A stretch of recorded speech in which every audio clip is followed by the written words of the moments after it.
امام حسین علیہ السلام کی قربانی کوئی خاموش قربانی نہ تھی، بلکہ آپ عملی قربانی کے ساتھ ساتھ برابر اپنی زبان سے بھی حقیقی اسلام کی طرف دعوت دیتے رہے اور اپنے کردار سے بھی احکام اسلام کی عظمت دلوں میں قائم کرتے رہے۔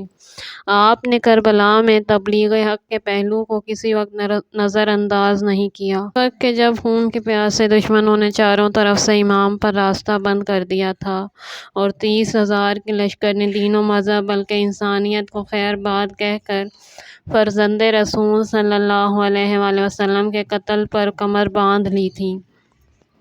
حالانکہ ان کا گمراہی سے باز آنا ممکن نہ تھا اور حسین علیہ السلام اس سے پوری طرح واقف تھے، پھر بھی چونکہ ایک مبلغ مذہب اور داعی حق کا فریضہ یہی ہے کہ وہ حق کی آواز بلند کرے اور تبلیغ دعوت میں کوتاہی نہ کرے، لہٰذا اس کا فریضہ امام آخر دم تک ادا کرتے رہے۔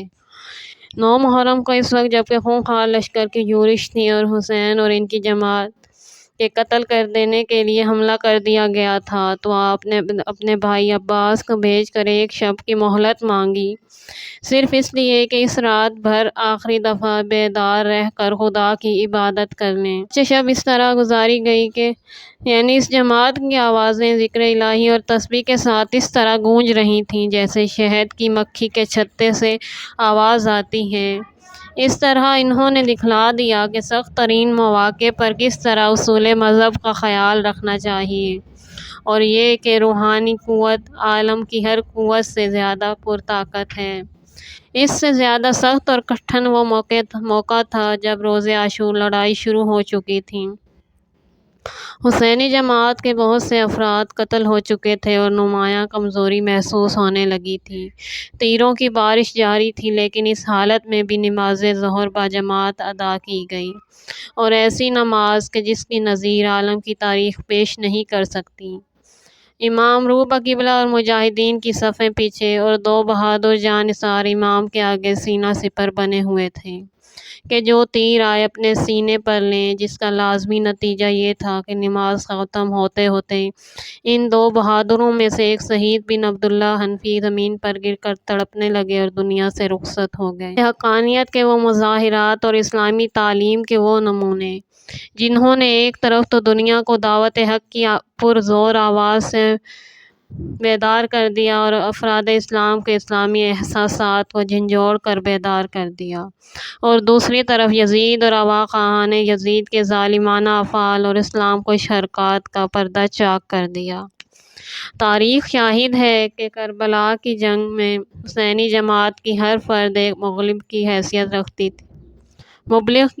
رکھتی تھی۔ بریر ہمدانی کا مباہلہ، حبیب بن مظاہر کا مکالمہ، زہیر بن کین کا خطبہ اور تمام انصار و اقرباء کے رجز، ان سب کے ذریعے حسینی اقدام کے اسباب و علل نہایت تصریح کے ساتھ میدان کربلا ہی میں بیان کر دیے گئے، خواہ ان کا اثر ظاہر ہوا یا نہ ہوا، کیونکہ ایک مبلغ کی کامیابی یہ نہیں کہ اس کی آواز پر لبیک کہنے والے زیادہ سے زیادہ تعداد میں پیدا ہو جائیں، بلکہ اس کی کامیابی یہ ہے کہ وہ سخت اور کٹھن موقعوں پر اور دشوار گزار منازل میں اپنے فریضے کو ادا کرے اور جو دعوت و اظہار کا حق ہے اسے پورا کر دے۔ یہاں تک کہ جب حسینی جماعت کے پیر و جوان سب داد شجاعت دے کر رخصت ہو چکے اور صرف مظلوم حسین باقی رہ گئے، دشمنوں کا نرغہ تھا، دل پر مصائب کا ہجوم اور آنکھوں میں دنیا اندھیر تھی، تو اس کے باوجود اپنے فریضے سے ذرا دیر کے لیے بھی غافل نہ ہوئے۔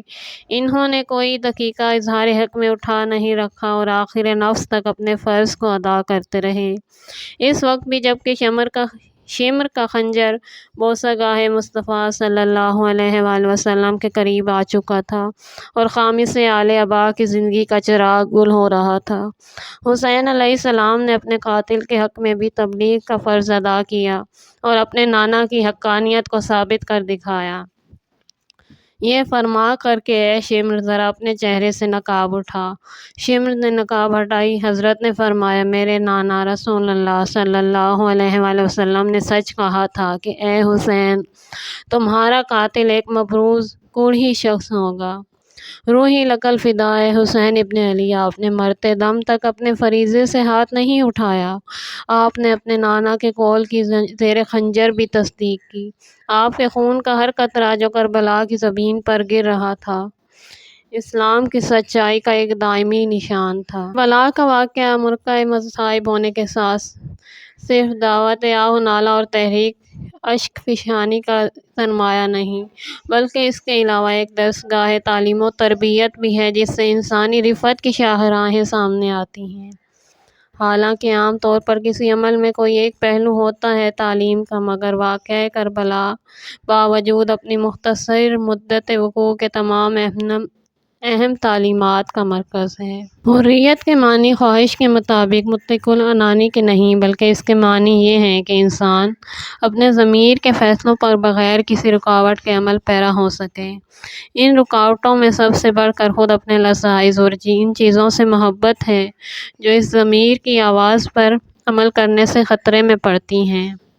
اگر انسان اپنی خواہشوں اور نفس کے تقاضوں سے آزاد ہو گیا تو دنیا کا کوئی ظالم اسے غلام نہیں بنا سکتا۔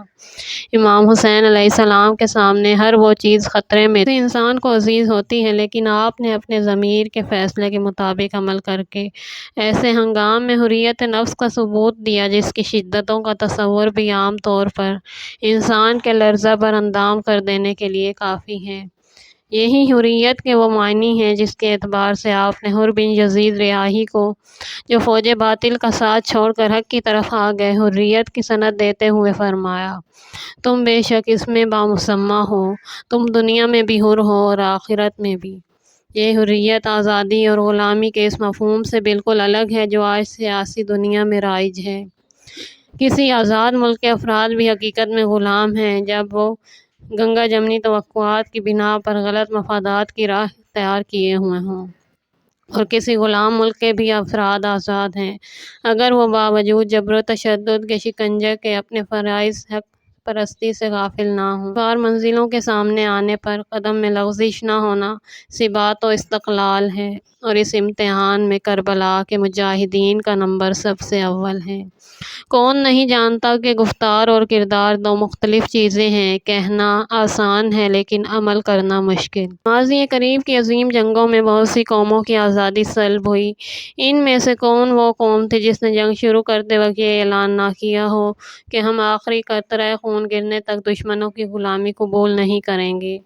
مگر وہ ملک فتح ہو گئے اور کوئی نہیں کہہ سکتا کہ اس وقت ان میں کوئی فرد بھی قابل جنگ باقی نہ رہ گئی تھی۔ یہی ہے، ان میں بہت بڑی جماعت ایسی باقی رہتی ہے جو جنگ کرنے کے قابل سمجھی جا سکے، مگر مشکلات کے سامنے وہ سپرانداختہ ہو جاتی ہے۔ اس کے برخلاف اگر کربلا والوں پر نظر ڈالیے تو آپ کو وہاں کا بچہ اپنے قول کی کسوٹی پر پورا اترتا ہوا دکھائی دے گا، اور آپ کو معلوم ہو جائے گا کہ اس فوج کے سردار اور اس کے ساتھیوں نے جو کہا اس پر عمل کر کے دکھایا۔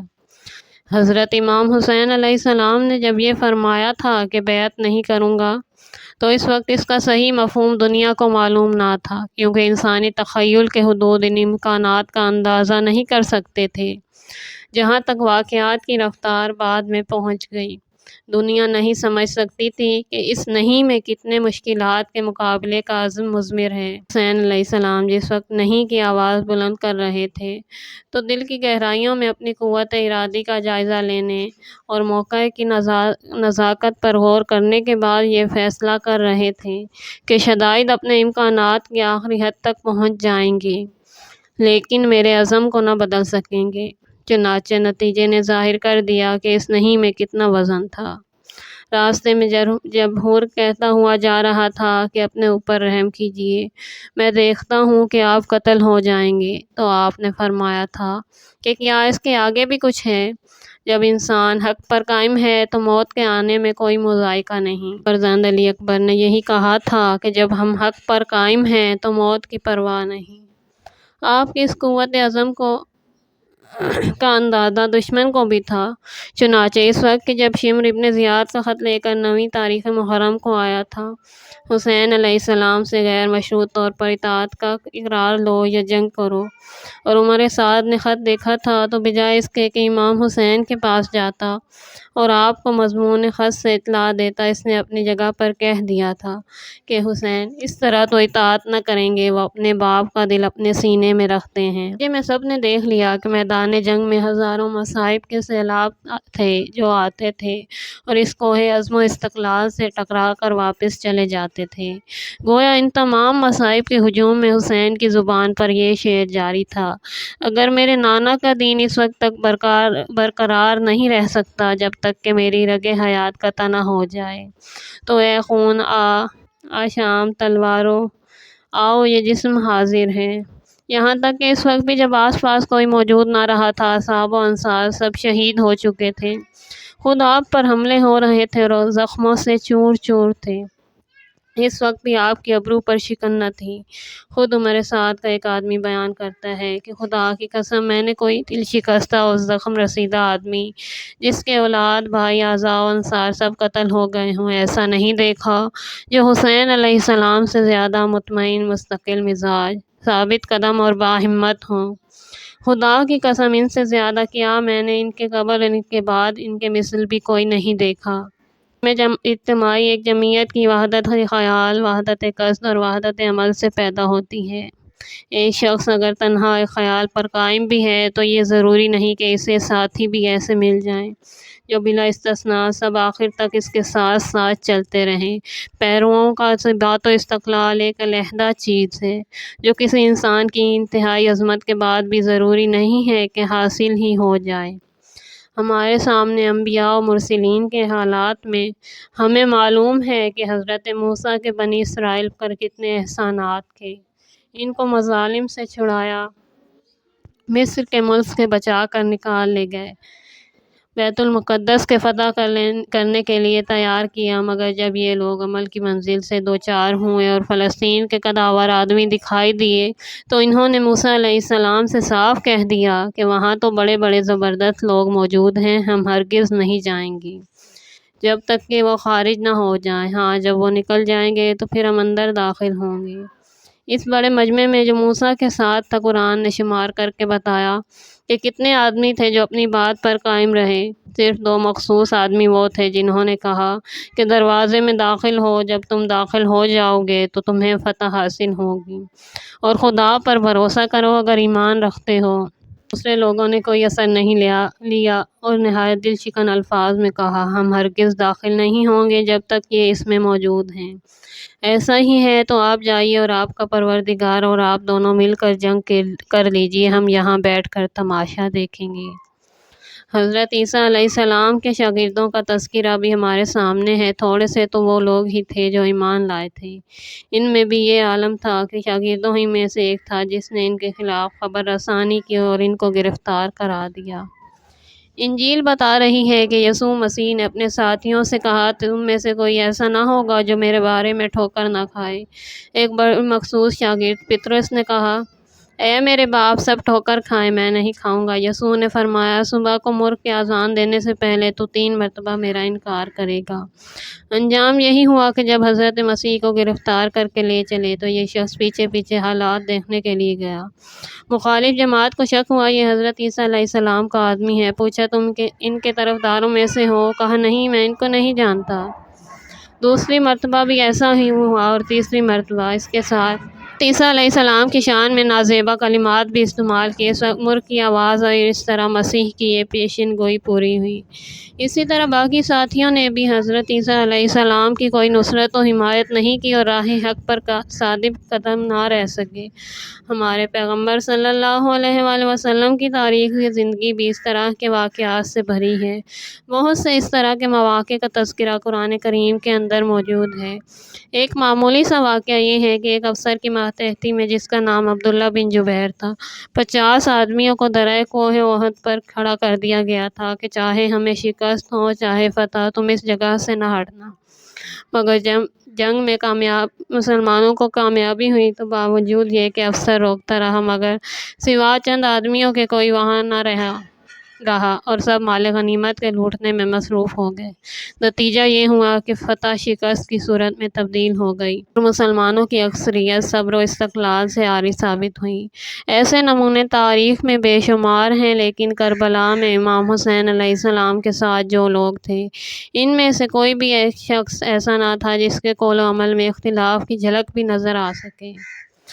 اسی وجہ سے امام حسین علیہ السلام فخر کرتے تھے کہ جیسے وفادار اور جانثار میرے ساتھی ہیں، ایسے کسی کے نہیں۔